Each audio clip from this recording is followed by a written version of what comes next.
जय हिंद दोस्तों, स्वागत है आपका हमारे YouTube चैनल में। आज हम इतिहास के एक नए सिरे को शुरू करने वाले हैं, एक नए चैप्टर को शुरू करने वाले हैं, जिसमें हम अपने भारत के बारे में समझेंगे। वह भारत जिसने संस्कृति को जन्म दिया, वह भारत जिसने प्रकृति को जन्म दिया, वह भारत जो पूरे विश्व को जन्म दिया, उसको हम पढ़ने वाले हैं। वह भारत जिसे हमारा नाम है, वह भारत जिसे हम गर्व महसूस करते हैं, वह भारत का नाम सुनकर उस भारत में को पढ़ने वाले हैं। किस प्रकार हमें भारत में आजादी मिली, किस प्रकार हमारे वीरों ने किस प्रकार अपने त्याग दिया, अपने प्राणों का, किस प्रकार अपने प्राणों का बलिदान दिया, किस प्रकार अपने प्राणों की आहुति दी, तब जाके हमें भारत देश मिला। वही भारत देश के बारे में आज हम पढ़ें। उसी भारत में किस प्रकार राष्ट्रवाद की भावना जगी, उस चीज को पढ़ेंगे। राष्ट्रवादी भावना किस प्रकार वहां के लोगों में जगा, किस प्रकार वीरों ने किस प्रकार राष्ट्रवादी भावना को जगाने का प्रयास किया, उस चीज को समझने का प्रयास किया। जहां शहीद भगत सिंह, जहां सुभाष चंद्र बोस, जहां महात्मा गांधी, जहां खुदीराम बोस जैसे व्यक्तित्व ने उभरे उस सब चीज को हम समझने का प्रयास करेंगे। तो ये सब भारत में राष्ट्रवाद को शुरू करने से पहले हम ऐसे भावनाओं को प्रकट करना चाह रहे हैं जिससे हो सकता है आपको एनर्जी अगर महसूस हुआ हो। तो क्या है वो लाइन कि जैसा कि हम लोग जानते हैं कि सुभाष चंद्र बोस हो, चाहे वो चंद्रशेखर आजाद हो, चाहे वो खुदीराम बोस हो, वो सब ने अपने राष्ट्र के प्रति एक प्रेम की भावना को दिखाया था। तो किस प्रकार दिखाया था कि लड़े जंग वीरों की तरह जब खून खौल फौलाद हुआ। किनका खून खौल फौलाद हुआ? राष्ट्र सुभाष चंद्र बोस का, चंद्रशेखर आजाद का। तो क्या कहते हैं कि लड़े जंग वीरों की तरह जब खून खौल फौलाद हुआ, मरते दम तक डटे रहे वो, तब जाकर भारत देश आजाद हुआ। तो उसी प्रकार इस बात को लेकर हम राष्ट्रवादी भावनाओं को समझने का प्रयास करेंगे, किस प्रकार भारत में राष्ट्रवाद की भावना जगी थी। तो सबसे पहले राष्ट्रवाद होता क्या है, इस चीज समझने का प्रयास करते हैं। राष्ट्रवाद कुछ नहीं, राष्ट्र के प्रति प्रेम जो है कि राष्ट्रवाद कहलाता है। मतलब अगर राष्ट्र के प्रति आपको प्रेम की भावना है, चाहे वो आर्थिक क्षेत्र में हो, चाहे वो सामाजिक क्षेत्र में हो, चाहे वो कोई भी क्षेत्र में हो, अगर आपको भारत के प्रति प्रेम है, अगर आप भारत के प्रति मरने मिटने के लिए तैयार हैं, तब भारत में आप राष्ट्रवादी भावना को लेकर आ सकते हैं।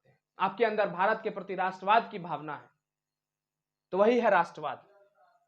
19वीं सदी का समय चल रहा था। अब भारत जो था विभिन्न पार्ट में बटा हुआ था, भारत का विभिन्न टुकड़ा बटा हुआ था, वही ब्रिटिशर के द्वारा। अब भारत को ब्रिटिशर का शोषण सहना पड़ता था, भारत को ब्रिटिशर का अत्याचार सहना पड़ता था।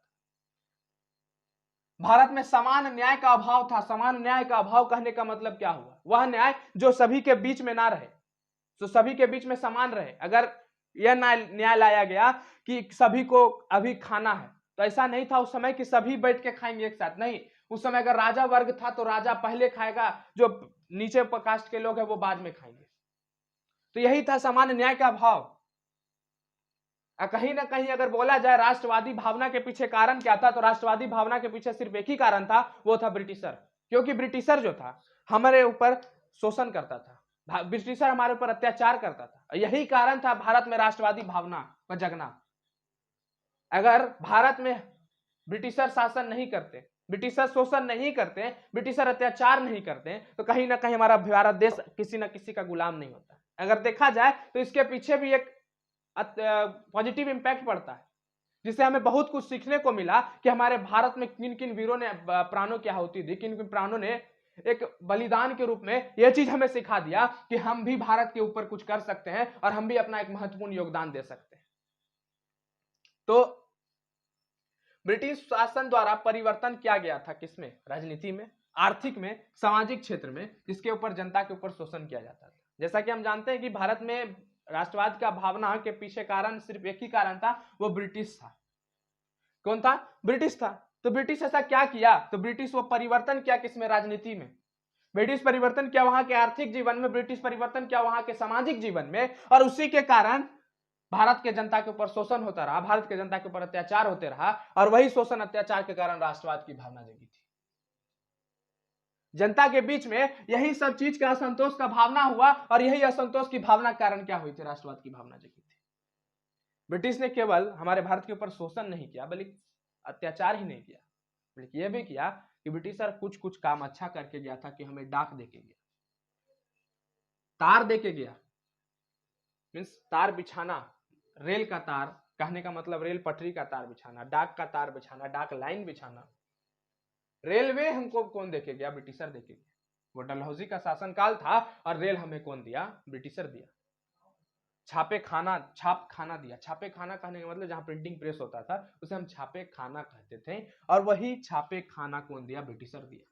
तो कहीं ना कहीं ब्रिटिशर एक महत्वपूर्ण योगदान भी ये सब चीज में दिया, जिससे राष्ट्रवादी भावना जगता है। कैसे बोलिएगा कि राष्ट्रवादी भावना जगने के पीछे ब्रिटिशर का भी बहुत बड़ा योगदान था? अब मान लीजिए रेल है, बिहार में कोई घटना होती है और गांधी जी गुजरात से आते हैं बिहार, तो क्या वो उड़ के आते हैं? उस समय एरोप्लेन तो था नहीं। क्या वो पैदल चल के आते हैं? उतना दूर संभव था नहीं। तो रेल के मार्ग के द्वारा गांधी जी गुजरात से चंपारण बिहार में आते हैं। तो उस सब चीज को हम लोग आने वाले वीडियो लेक्चर में पढ़ेंगे कि चंपारण सत्याग्रह वगैरह वगैरह क्या था। तो कहीं ना कहीं रेल एक महत्वपूर्ण योगदान देता था भारत के विकास, इसमें राष्ट्रवाद में भावना जगाने के लिए। और वहीं से रेल पकड़ के लोग एक कोने से भारत के दूसरे कोने जाते थे, वहां पे राष्ट्रवादी भावना को जगाते थे। और सुचारू रूप से प्रशासन चलाने के लिए हमें राष्ट्रवादी भावना को जगाना जरूरी था। क्यों? क्योंकि वहां प्रशासन शासन की कोई व्यवस्था ही नहीं थी ब्रिटिशर में। फूट डालो राज करो की नीति चलती थी और लोगों के ऊपर अत्याचार होता था।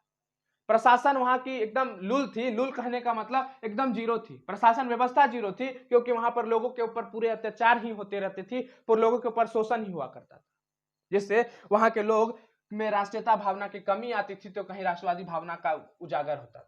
और अगर प्रशासन व्यवस्था चलाना था तो राष्ट्रवादी भावना को बढ़ाना था। तो सबसे पहले हम इस चीज को समझेंगे कि राष्ट्रवाद को समझे, लेकिन राष्ट्रवाद का उदय कैसे होता है उस चीज को समझेंगे। राष्ट्रवाद का उदय के कारण बहुत सारा कारण।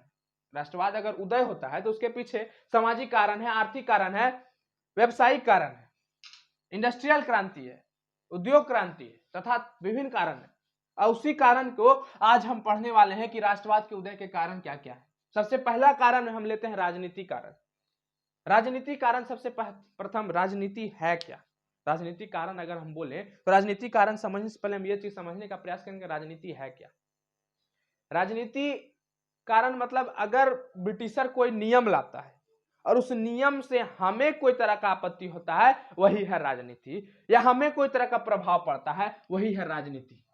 और उसके कारण जो कोई ना कोई तरह का अत्याचार हुआ, उसके कारण जो कोई ना कोई तरह का शोषण हुआ हमारे ऊपर, उसके चलते जो कारण हुआ, इसलिए हम बोलते हैं राजनीतिक कारण। मीन्स ब्रिटिश शासन के विरोध में अगर हमारे अंदर राष्ट्रवादी भावना जगी, वही था राजनीतिक कारण। ब्रिटिश शासन जो नियम लाया उसके कारण जो हमारे मन में राष्ट्रवादी भावना जगी, वही था राजनीतिक कारण। तो क्या क्या था? बहुत सारा राजनीतिक कारण है, उसको समझने का आप धीरे धीरे प्रयास करिए। 1858 का समय आता है। अब महारानी विक्टोरिया, कौन? महारानी विक्टोरिया एक घोषणा कर देती है कि जितना भी राष्ट्र है वो ब्रिटिशर के अंदर आएगा। किसके अंदर आएगा? ब्रिटिशर के अंदर। मीन्स ब्रिटिश सामाजिक के अधीन आएगा। मीन्स भारत का तो छोड़ दीजिए, भारत तो भारत के अंदर ब्रिटिश के अंदर आएगा ही, लेकिन सभी देश जो है किसके अंदर आएगा? ब्रिटिश समाज के अंदर। 1878 का समय फिर आता है। देखिए ये सामाजिक कारण के कारण क्या हुआ, सभी राष्ट्र इसके विरोध में चले गए और वही विरोध में असंतोष की भावना जगी और कहीं ना कहीं लोग महसूस किए कि हमें एकजुट होना पड़ेगा, एकजुट होकर ब्रिटिशर के विरुद्ध जाना होगा और वही विरोध के कारण हमें राष्ट्रवाद की भावना को जगाना पड़ेगा। तो सबसे पहला कारण यह हो गया कि 1858 का विक्टोरिया महारानी का उद्घोषणा। दूसरा 1878 में तत्कालीन वायसराय लॉर्ड लिटन के द्वारा, किसके द्वारा? लॉर्ड लिटन के द्वारा वर्नाकुलर प्रेस एक्ट आता है। वर्नाकुलर प्रेस एक्ट आप बोलिएगा, वर्नाकुलर प्रेस एक्ट था क्या? इस प्रेस एक्ट के तहत प्रेस वाले जो थे, जो प्रेस में रिपोर्टर कहते थे, मीडिया रिपोर्टिंग करते थे, उसके ऊपर कठोर प्रतिबंध था कि आप जो है ब्रिटिश शासन के विरुद्ध कुछ नहीं छाप सकते। अगर ऐसा करते हैं तो हो सकता है आपको उठा के जेल में बंद कर दिया जाएगा। अगर अन्यथा आपको सही से अपना जीवन यापन करना है तो हमारे साथ चलना होगा, हमारे पीछे पीछे चलना होगा। अगर हमने उठने के लिए बोला है तो आप उठिएगा, अगर हमने बैठने के लिए बोला है तो आप बैठिएगा। यही था वर्नाकुलर प्रेस एक्ट। अब वही प्रेस के ऊपर कठोर प्रतिबंध लगाया गया, लेकिन लोगों के अंदर इसी कारण से असंतोष की भावना जगी और राष्ट्रवादी भावना कहीं ना कहीं वो लोग महसूस किए, इसलिए इस कारण से भी राष्ट्रवादी भावना होती। ये सब सिर्फ एक राजनीतिक कारण था, क्योंकि वर्नाकुलर प्रेस एक्ट क्या था? एक नियम था। तो कहीं ना कहीं नियम जो है किससे भी रिलेट करता है? तो राजनीतिक कारण से। 1879 आर्म्स एक्ट लाता है। 1879 में कौन सा एक्ट आता है? Arms act. आर्म्स एक्ट मतलब पहले भारत जो था, भारतीयों के पास तलवार, तरह तरह का अस्त्र, भाला, हस्त कुठार ये वगैरह रहता था। तो वहां के लोगों पर यह नियम कानून लगा दिया गया कि तुम लोग को अस्त्र शस्त्र रखना नहीं। देखिए ब्रिटिशर जो है इसलिए अब हम लोग को मना किया क्योंकि सोचता था कि भारतीय अगर पागल हो जाएगा ना तो कहीं ना कहीं हमको उठा के फेंक देगा। उठा के फेंक देने का कहने का मतलब अगर हम कहीं मारने के लिए हमको भाले लेके हंसुए लेके काट देगा गला। कहीं ना कहीं अगर वो बिहार में आ जाता ब्रिटिशर तो बिहार में तो यहाँ कचिए से उसका जान ले लिया जाता। तो यही था भारत, इसलिए भारत में आर्म्स एक्ट को लागू किया गया और इसी आर्म्स एक्ट के तहत लोगों को बोला गया कि आप अस्त्र शस्त्र नहीं रख सकते हैं। कब किया गया था पारित? 1879 में। 1883 का समय आता है और इल्बर्ट बिल भी ला दिया जाता है। इल्बर्ट बिल क्या था? एक नियम था। किसके? राजनीतिक कारण का एक नियम था, राजनीतिक कारण का एक अंग है इल्बर्ट बिल। समझने का प्रयास करिएगा कि राजनीतिक कारण मतलब नियम, और वही नियम इल्बर्ट बिल था। इल्बर्ट बिल था क्या कि भारतीय और यूरोपियन व्यक्ति को फौजदारी मुकदमा मतलब मान लीजिए किसी का जमीन है, कोई दूसरा हड़प लेता है तो जमीन का व्यवस्था, जमीन का जो नियम कानून होगा, जमीन के ऊपर जितना भी जजमेंट होगा वो कौन? ब्रिटिश बोल दिया कि न्यायालय में होगा। अब कहीं ना कहीं जब पहले पंचायत की व्यवस्था थी तो पंचायत आपस में बैठ के मिलके अपना काम कर लिया करते थे, लेकिन अब क्या कर दी गई कि अब न्यायालय में आइए। न्यायालय में कौन था? ब्रिटिशर था। और क्या बोला गया कि ब्रिटिशर ही इस चीज का बात सुनेगा। लेकिन ये जो इल्बर्ट बिल था पास नहीं होता है, ये सिर्फ मुकदमा बोला। फिर जब यूरोपीय इसका विरोध किए कि हम मेरे आदमी को आप कैसे जानिएगा, हमारे जो आदमी है आप कैसे पहचान सकते हैं मेरे आदमी को? तो ब्रिटिशर को हटाकर बोला गया कि यूरोपीय जज ही होंगे और यूरोपीय जज सुन सकते हैं। लेकिन फिर भी इल्बर्ट बिल का विरोध यूरोपीय जनता करते रही। 1899 का समय आता है, Lord Curzon Calcutta cooperation act लाता है। Lord Curzon Calcutta cooperation act लाता है। यह कलकत्ता कोऑपरेशन एक्ट था क्या कि नगर पालिका की संख्या को घटा दिया गया। नगर पालिका संख्या मतलब वहां के लोग जिसको चुनकर सदस्य बनाते थे उसकी संख्या को घटाकर अपने सदस्यों, जो निर्वाचित सदस्य जिसको वो चुनेंगे, उसकी सदस्यता की संख्या बढ़ा दी गई। अब कहीं ना कहीं ये देखिए कि उसकी संख्या अगर ज्यादा बढ़ेगी तो उसके लोग वहां पर ज्यादा होंगे, और उसके लोग वहां पर अगर ज्यादा होंगे तो वो जो बोलेगा वो चीज पास होगा। तो 1899 में Lord Curzon Calcutta cooperation act लाता है। और कलकत्ता कोऑपरेशन एक्ट जो है किसका? एक राजनीति का एक अंग था। क्यों? क्योंकि एक नियम था और इसी नियम को हम कहते हैं राजनीतिक कारण, और इसी कारण से लोगों में असंतोष की भावना जगती है और इसी कारण से राष्ट्रवाद की भावना आती है। 1904 में विश्वविद्यालय अधिनियम पारित किया जाता है। अब विश्वविद्यालय अधिनियम था क्या कि जितना भी विद्यालय होगा उस पर नियंत्रण किसका होगा? तो सरकार का होगा। सरकार इस पे नियंत्रण करेगी। किस पे? विश्वविद्यालय पे। अब जहां पर भारत चला रहा था विश्वविद्यालय को, वहां पर ब्रिटिशर आके मेरे भारत में वहां पे शासन को चलाएगा। शासन में हमारे बच्चों को शिक्षा देगा कौन? ब्रिटिशर देगा। वहां पे लोगों को शिक्षा कौन देगा? ब्रिटिशर देगा। तो हम मेरे भारत के बारे में हम अच्छे से जानते हैं कि वो ब्रिटिशर अच्छे से जानता है। तो कहीं ना कहीं ब्रिटिशर तो अच्छे से नहीं जानता होगा हमारे भारत के बारे में, हम अपने भारत के बारे में ज्यादा जानते हैं। और वही चीज वो ब्रिटिशर नहीं समझता था, और वही ब्रिटिशर जो चाहता था कि हम अपने विश्वविद्यालय पर हम नियंत्रण करें ताकि मेरी शिक्षा का प्रसार हो, ताकि हम भारत में शोषण कर सके, हम भारत में अत्याचार कर सके, हम भारत में अपना शासन को ला सके। 1905 का समय आता है, बंगाल विभाजन कर दिया जाता है लॉर्ड कर्जन के द्वारा। एक और बंगाल जो विभाजन करता है सांप्रदायिकता के आधार पर करता है। सांप्रदायिकता का मतलब एक जात पात के आधार पर कि ये जाति के लोग यहाँ पर ज्यादा है तो इसको सांप्रदायिकता के आधार पर बांट दो। लेकिन 1911 में सफल नहीं हो पाता है और इसको कैंसिल कर दिया जाता है कि इसको बंगाल विभाजन। 1907 में देशद्रोही सभा अधिनियम आता है।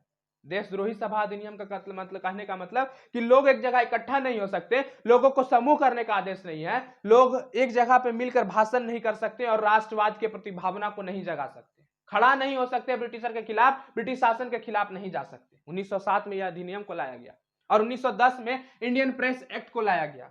इंडियन प्रेस एक्ट जो था पहले से उस एक्ट में एक बदलाव ला दिया गया और बोला गया कि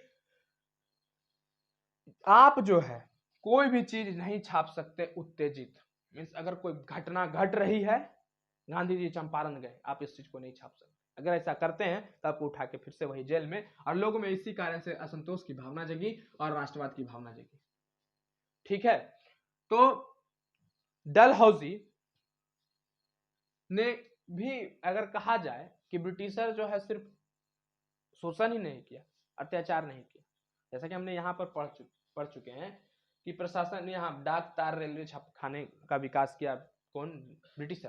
तो ब्रिटिशर में एक डलहौजी था। तो डलहौजी जो था अपने शासनकाल में रेलवे लाया, टेलीग्राफ लाइन लाता है, अब भारत के संपूर्ण क्षेत्र के बीच दूरी को घटाने का प्रयास किया। टेलीग्राफ क्या था? टेलीग्राफ यहां से अपने मोबाइल मैसेज करके करिए, दूसरी जगह पर वो ग्राफ चला जाएगा। सिर्फ एक मैसेज के फेजर के जरिए वो मैसेज दूसरी जगह, मैसेज टू मैसेज जाता था। वही था टेलीग्राफ। और उसी टेलीग्राफ लाइन और रेलवे के जरिए भारत का एक कोना से दूसरा कोना का दूरी को घटा दिया गया। किसके द्वारा? डलहौजी के द्वारा, क्योंकि डलहौजी ने रेलवे को इंट्रोड्यूस किया।